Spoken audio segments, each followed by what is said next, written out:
दिनांक 31/12/2025 रोजी सदर बाजार पोलीस स्टेशन येथे दिवसा घरफोडी संदर्भात गुन्हा रजिस्टर नंबर 1060/25 BNS कलम 305, 331-3 प्रमाणे गुन्हा दाखल झाला होता.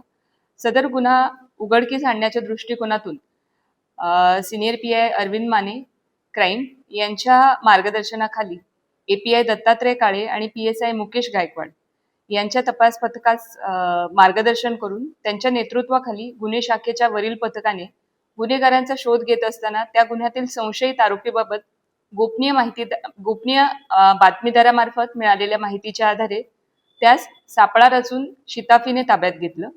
चौकशीमध्ये त्या आरोपीचं नाव किसन महादेव वनकोरे, वय 29 वर्ष, व्यवसाय मजुरी, राहणार दादावस्ती लोहगाव पुणे, मूळ राहणार मुक्काम पोस्ट वाघधरी, तालुका अक्कलकोट, जिल्हा सोलापूर असं असल्याचं समजलं.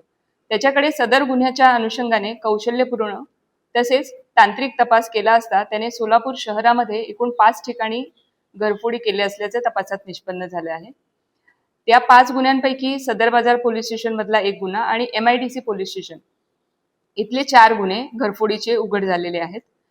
या 5 गुन्हे यामध्ये उघडकीस आणून 5ही गुन्ह्यातील चोरीस गेलेल्या मालमत्तेपैकी एकूण 51 ग्रॅम वजनाचे सोन्याचे दागिने, 820 ग्रॅम वजनाचे चांदीचे दागिने असा एकूण 3,72,800 रुपयांचा मुद्देमाल हस्तगत केलेला आहे आणि वरील 5 गंभीर स्वरूपाचे घरफोडीचे गुन्हे उघडकीस आलेले आहेत.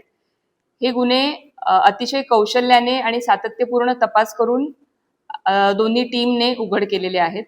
सदर कारवाई संदर्भात माननीय पोलीस आयुक्त श्री M. राजकुमार सर, त्याचप्रमाणे सहाय्यक पोलीस आयुक्त राजन माने साहेब आणि वरिष्ठ पोलीस निरीक्षक गुन्हे शाखा अरविंद माने साहेब यांच्या मार्गदर्शनाखाली दत्तात्रय काळे, मुकेश गायकवाड आणि यांच्या पथकातील अंमलदार नंदराम गायकवाड, वाजिद पटेल, योगेश बर्डे, अनिल जाधव, महेश शिंदे, कुमार शेळके, संजय साळुंखे, महेश पाटील, राजू मुदगल, अजिंक्य माने, महेश रोकडे, राजेश मोरे, सिद्धराम देशमुख, अजय गुंड, चालक महेंद्र ठोकळ, श्याम सुरवसे, बाळू काळे, सतीश काटे आणि सायबर शाखेकडील प्रकाश गायकवाड आणि मच्छिंद्र राठोड यांनी महत्त्वपूर्ण कामगिरी केलेली आहे. त्या सर्वांचं पोलीस आयुक्तालयाकडून अभिनंदन.